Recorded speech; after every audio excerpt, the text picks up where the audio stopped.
વિરોધ પ્રદર્શન 22 તારીખે આપણે ચંદોડ ખાતે કર્યું। ત્યારબાદ ત્યાં નિર્ણય લેવામાં આવ્યો કે આપણે આવનારી 6 તારીખે પ્રાંત અધિકારીની કચેરી આવેદનપત્ર આપવા જશું,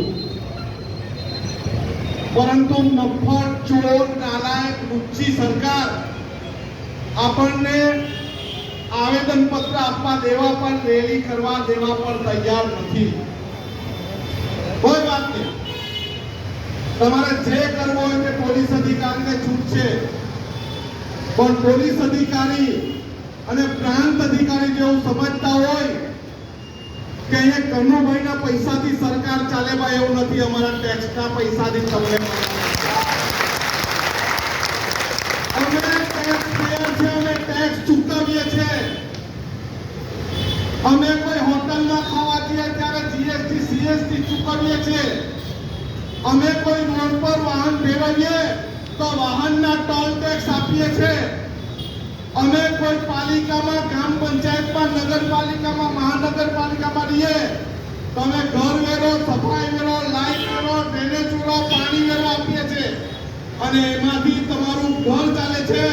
એટલે પોલીસ અધિકારી અને પ્રાંત અધિકારીને કહેવાનું કે તમે ભૂલી જજો કે આ કનુભાઈના પૈસા છે, અમારા પૈસા છે।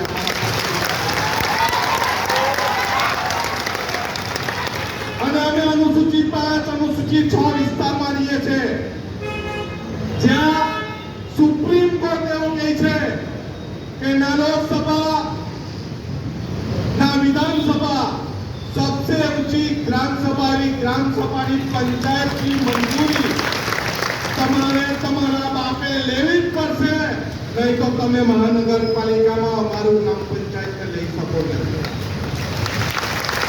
તમને અત્યારે મરુભાઈ વાત કરી, તમને અત્યારે નીતિનભાઈ વાત કરી કે નગરપાલિકા, મહાનગરપાલિકામાં સમાવેશ થાય તો શું થાય?